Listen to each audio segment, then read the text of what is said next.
Hey, how's it going, everyone? My name is Nick. Welcome back to our Let's Read of the Sympathizer. Today we're going to be looking at Chapter 7. A bit of a shorter chapter. Feels a lot like an exhale chapter. The first quarter of the book is very focused on kind of getting us to the point of the Sympathizer and Bone killing the Major, so I think that this chapter is just a little bit of kind of an exhale, a little bit of a refocusing on kind of looking towards the next set of chapters. This chapter kind of sets up the next set of chapters really well. And yeah, I think it's kind of a culmination of the first chapter, or the first quarter, and an introduction to the second quarter of the book. So we'll be going through this one how we've been going through all the other ones. We'll go through a quick bare bones summary of the chapter, a play-by-play, and then we'll be taking a deep dive into a section that I really liked. So without further ado, here is my bare bones summary for Chapter 7. And I am feeling a little bit under the weather right now, so I apologize if my voice is a little bit weird and I take a few sniffle breaks here and there. Let's just, get that out of the way right now. So yeah, here is my bare bones summary of Chapter 7 of The Sympathizer. The Sympathizer attends a wedding with Sophia Mori. We learn of Lon, or Lana, the general's troublesome daughter. A congressman makes a compelling speech. The Sympathizer chauffeurs for the general and the madame. And a little sexual tension between the Sympathizer and Lana is teased. So like I said, this one, not really a ton going on. We're at the wedding for a lot of it, and most of the other stuff that happens takes place kind of in recollections that the Sympathizer is having in relation to the events of the wedding. So, yeah, I mean, like I said, it's kind of an exhale chapter, a little bit more of a setting up for the next set of chapters, a little bit more of a bridge chapter, how kind of Chapter 5 was, I want to say. How Chapter 5 was for setting up the events of Chapter 6. This one is kind of setting up the events of the next quarter of the book. So here is kind of more of an in-depth play-by-play summary of Chapter 7. So the Sympathizer is troubled greatly by the assassination of the Major. He usually has Mon on his side to kind of help calm his nerves and make him feel a little bit better about the things that he does, but unfortunately, being in America and only being able to communicate through the cipher that Mon and the Sympathizer have created, he doesn't really have that kind of voice of calming reassurance that he is used to. So he's kind of spiraling a little bit. In the beginning of this chapter, he talks about some misgivings that he has over handing Mon the airborne helicopter assault plans of a Ranger battalion, saying that, he's worried that innocent people are going to die. And this is Mon's response. I just want to read it word for word because I think it's really important, because he talks about how he knows what Mon would say to him. He just needs him to say it. So here is Mon talking about the role of the revolutionaries and their specific role, him and the Sympathizer's role in the revolution. He says, "Of course men will die, but they aren't innocent. Neither are we, my friend. We're revolutionaries, and revolutionaries can never be innocent. We know too much and have done too much." So I think that this is important to kind of show, the fact that Mon was really a calming presence in the Sympathizer's life, at least to help him kind of stomach the work that he's doing, kind of deal with the pressures of the job, kind of keep his head on straight, more or less. And without Mon there to kind of help him through this period of guilt that he's experiencing following the Major's death, he's spiraling a little bit. And without Mon there to help calm his nerves, the Sympathizer is kind of looking for anything to take his mind off things, and so he accepts a wedding invitation to do just that. So he attends the wedding with Sophia, who he educates on the customs of his fun-loving people, which is what he says. During the party following the wedding in the Chinese restaurant, the Sympathizer has visions of the Major's head as the centerpiece on the tables, showing his intense remorse over the murder and his inability to kind of disentangle himself with those feelings, even though he is in a festive setting and, he should be having a good time. So the wedding is for a couple with sterling Vietnamese pedigree. The groom is the son of the Bank of America Saigon branch, and the bride is the daughter of a captured Vietnamese army colonel whose battalion defended a position against the oncoming NBA without American assistance, which was a rarity in those days. The general is obviously back to his old self, thanks in part to the neutralization of the major. At the funeral of the major, the general eulogizes him movingly and provided his widow with an envelope of cash from the store of operational funds provided by Claude. The sympathizer takes photos of the mourners and sends them to his aunt in Paris and, by extension, his communist handlers. Back at the wedding, the sympathizer and Sophia move to the dance floor, where the sympathizer realizes that the singer is none other than the general's daughter, Lana. We will be kind of getting into Lana's story a little bit more deeply after the play-by-play summary, so I'm just going to kind of put a pin in this as of right now. So throughout the wedding scene, the sympathizer talks about a man with a Clark Gable mustache, which is kind of just sitting like really tight to his upper lip. Clark Gable then introduces a surprise guest, the local congressman who served as a Green Beret in Vietnam from 1962 to 1964, affectionately referred to as Napalm Ned, Knock 'em Dead Ned, and Nuke 'em Ned. So this guy obviously has a lot of combat experience, and I think that the Vietnamese kind of affectionately refer to him as this because, you know, he's a natural-born killer. Ned, who is the congressman, is one of few politicians in California to kind of welcome the refugees with open arms. His appearance at the wedding is kind of a testament to that fact. All the other politicians are kind of worried. The sympathizer talks about how the politicians are worried that the influx of Vietnamese refugees is going to kind of shake up the white and black America that America has kind of gotten used to. So it's introducing a third party to this kind of great racial struggle that exists in America. And the congressman is kind of someone who doesn't really subscribe to that theory. He wants the Vietnamese there because they're a testament to the importance of fighting for democracy wherever the fight is. He delivers a rousing speech to the crowd, lionizing the Vietnamese Republic and the responsibility of America in defending democracy and the ever-growing threat of communism in the world, capped off by his chanting of Vietnam forever in Vietnamese, and the chant brings the guests to their feet in admiration and in fervor. Then they sing the Vietnamese national anthem, and after that, the sympathizers Sophia and Sonny, who happens to be there covering the wedding, they have a conversation about the congressman and the zeal with which the Vietnamese crowd support him.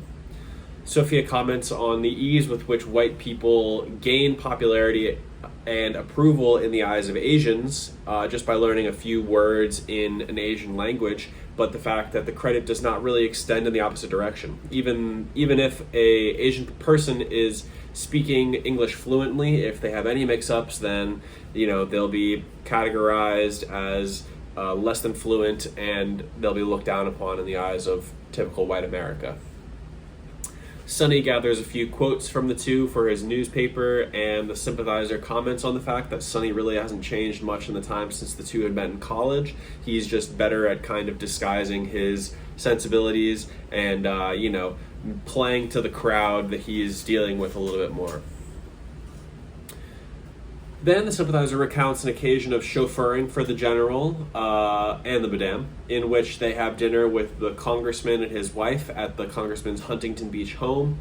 During the drive out, the madame and the sympathizer converse on the corruption and lewdness of America and the inability of the Vietnamese to protect their children from those perversions now that they're not in Vietnam. The madame says that, we used to be able to kind of cordon it off to the bars and the clubs and the bases and all that kind of stuff. But now that they're in America, they don't really have that same luxury of keeping their children safe from the kind of perverseness that America is really good at producing right now.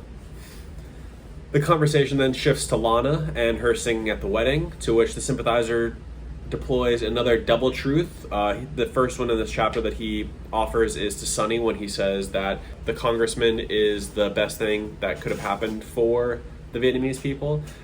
This double truth that he extends is saying that he would not want to marry Lana. But this one is a little bit more suggestive because he thinks to himself that marriage wasn't the first thought on his mind when he saw Lana performing at the wedding. I think that we can kind of assume that he was thinking about the beast with two backs, as they say. So, married to a Cuban expat who escaped from the Castro regime, the congressman begins the conversation by commenting on the reclamation of the words love and freedom from the hippies. The group, all staunch conservatives and anti-communists, commiserate on the dwindling respect for traditional values that have begun to erode American culture, extending as far as the music and movies that the youth consume.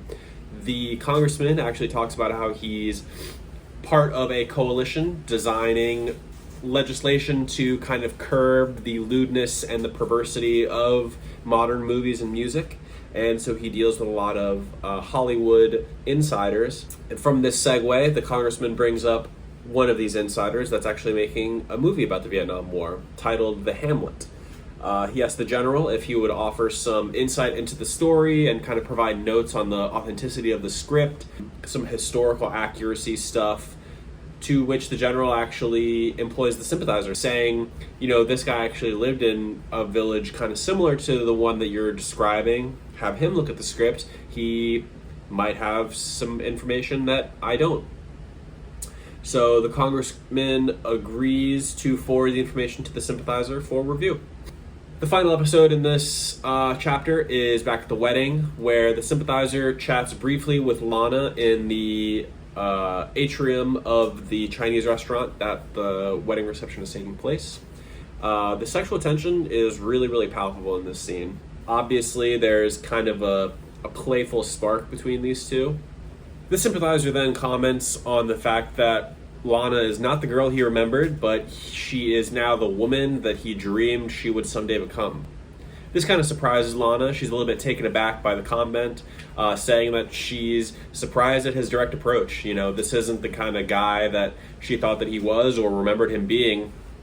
And they kind of commiserate on the fact that they're both much changed since the last time that they saw. If she were not stolen by the madame at this point, the sympathizer is kind of unsure of where the conversation would then start to turn, and he admits to fantasizing about Lana over the subsequent weeks, dreaming of her often in her white ao dai, which is kind of a traditional Vietnamese garb. It's a long sleeve dress with a high neckline extending all the way to the floor. The white ao dai is a symbol for purity and innocence, as well as chastity, but white in Vietnamese culture is also the mourning and death color, so he, kind of juxtaposes those two ideas together near the end of the chapter, saying that he thinks of her, as someone who exhibits the qualities of purity and chastity, but who also could potentially lead him to ruin. Which is the way that I kind of interpreted this this comment that he has at the end of the chapter. So that's kind of the chapter. Like I said, it's a bit of a quick hit. We're in kind of a bunch of different places at once. We're at the wedding where the sympathizer is recounting kind of events that happened in the lead up to the wedding. He talks about the Major's funeral with Sonny being there, kind of offering an obituary, the general being there, offering the money and the eulogy to the widow. And then we're back at the wedding reception where the sympathizer kind of goes into Lana's story, which is what we'll get into in a few seconds. And then we are with the congressman and his wife in Huntington Beach. So like I said, this is kind of the preamble to, I think, the next quarter of the book. The whole Hamlet movie sequence is where the next few chapters takes place. I'm a little bit ahead of this chapter right now, so I know that we're kind of in the kind of Hamlet sphere for a little while following this chapter. So yeah, this one kind of sets up the events of the next few chapters and kind of gives us a little bit of respite from the espionage action of the assassination of the Major. So for the deep dive this week, I kind of want to talk about Lana, the general's daughter, and about the kind of lead up to her current situation as the singer for this wedding band. We are introduced to her as the eldest daughter of the general who was safely ensconced in the Bay Area as a student while the country collapsed, talking about Vietnam, obviously. Seeing her, the sympathizer considers the girl that he used to know, who is, the young schoolgirl in conservative clothing, typically the white ao dai, which is what we were talking about before, the floor-length dress, the long sleeve, high collar, the dress that Vietnamese students wore to school at that time. He mentions the ao dai being the point of emphasis for Western writers and travel writers and novelists. Mentions it being kind of the hallmark of the fetishization of the Vietnamese woman, kind of acting as a bit of a metaphor for Vietnam as a whole. He says, wanton and yet withdrawn, hinting at everything and giving away nothing in a dazzling display of demureness, a paradoxical incitement to temptation, a breathtakingly lewd exhibition of modesty. So I think that this is, just the idea of juxtaposition kind of is rampant in this book. The sympathizer himself is dealing with the juxtaposition of his identities throughout the book, and so I think that he's keying in on as many of these similar feelings and situations as he possibly can. And the white ao dai for the Western audience, I think is just one of those juxtapositions that is important for kind of helping to organize the sympathizer's thoughts and feelings, as well as his relationship to the world at large. In reality, Lana was a tomboy who hated her ao dai and had to be straitjacketed into it. Her biggest rebellion during her youth was her impressive scholastic career, which, much like the sympathizer, afforded her scholarship opportunities in the United States. She set her mind on attending UC Berkeley, but her parents kind of insisted that she attend a more conservative all-girls school where she wouldn't be kind of corrupted by the influence of the liberal college campus at this time, very anti-war, very free love. So I think her parents were worried that she would kind of be indoctrinated with these ideas because she was already showing a penchant for rebelliousness. So I think that they were worried that she would continue to walk down that path if she weren't under the constant oversight of her parents and guardians. She threatens and attempts suicide a couple of times, actually, because of her parents not wanting her to attend Berkeley. She attempts to overdose on sleeping pills, which she survives, and that causes the general to kind of relent and say, okay, I'm okay with you going to Berkeley at this point, just, don't do anything stupid. But the Madame actually keeps the faith and says, no, you're going to attend, a more conservative school, and then she throws herself into the Saigon River in another suicide attempt, but is of course saved because she did it at noon on a market day. So there's plenty of onlookers that help pull her to safety. But the second suicide attempt, I think, was enough for the Madame to kind of relent as well. And she began to study art history at Berkeley in 1972. During her returns to Vietnam over summer breaks, Lana began to look like a foreigner. She comes home with new haircuts, a new style, wearing bell bottoms and wedges, and kind of the fashion of the time. She is constantly extolled by her mother on the 3 submissions and 4 virtues, which gave much wood to the cook stove of the sympathizer's imagination. He kind of has a crush on Lana, and I think that this is kind of the introduction of that crush. She apparently visited the general and the Madame a few times since they moved to California as refugees, but the sympathizer had not been invited to these meetings, probably because the Madame was nervous about the shameful display of Americanization of her eldest daughter. Even after her graduation cum laude from Berkeley, Lon, who is now going by Lana, chose to live on her own and caused the journal, who is usually chatty, to kind of clam up, not really be receptive to questions relating to Lana. Didn't really want to talk to her. Called her unfilial, so he's got kind of a weird relationship with her. At the wedding, the sympathizer comments on the two female singers offering opposite sides of the coin. The one singer acting as the kind of angel of tradition, typically singing the estrogen-soaked ballads of lovelorn Vietnamese women, which is what he says. And Lana acting as the rock'em sock'em crowd pleaser that called the celebrants to the dance floor for the cha-cha and the twist. The sympathizer is shocked to see Lana in her black leather miniskirt and her gold halter top. And during her rendition of Twist and Shout, every man in the room's head is ratcheted towards her with every twist of her hips. So like I said, the sympathizer has got an obvious crush on Lana.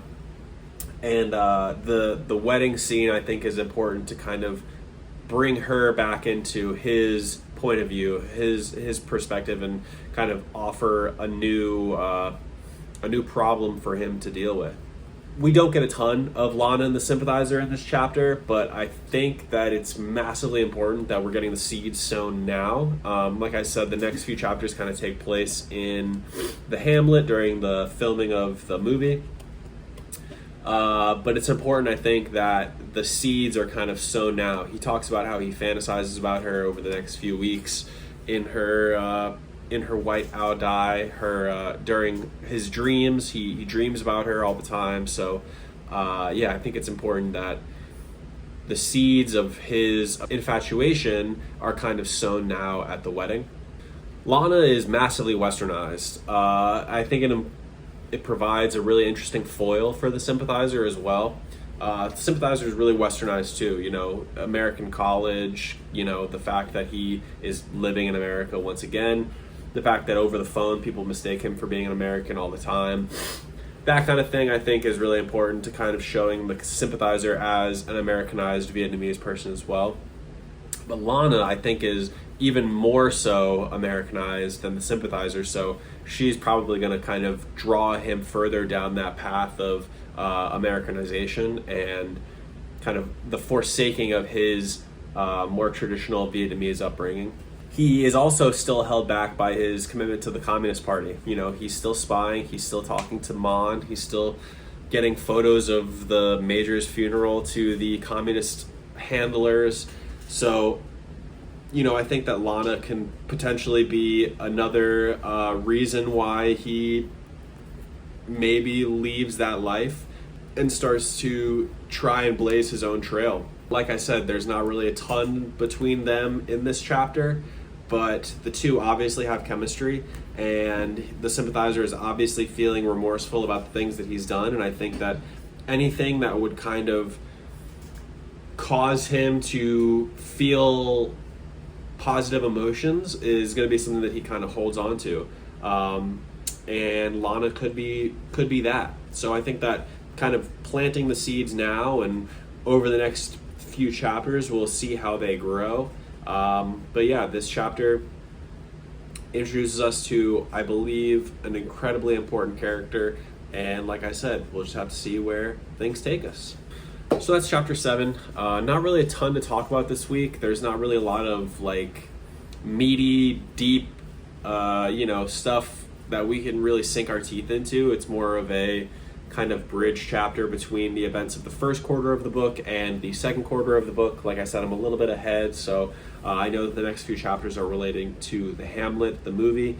So yeah, this one was a pretty quick hit. Some good stuff in terms of introducing us to Lana, who I think is going to be important in the next part of the book, as well as some good stuff about the congressman and his wife, who will also end up being pretty important as things keep rolling along.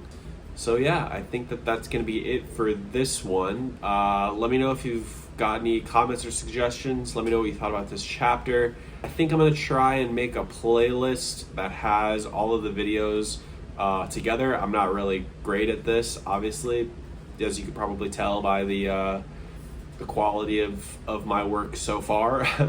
But I think I'm going to try and make a playlist with all of the videos together to make it a little bit easier to kind of navigate. But yeah, if you've got anything that you thought was special about this chapter that I didn't really touch on, please let me know. I'd love to hear what you thought about it. And thank you so much for watching, and I look forward to seeing you on the next one.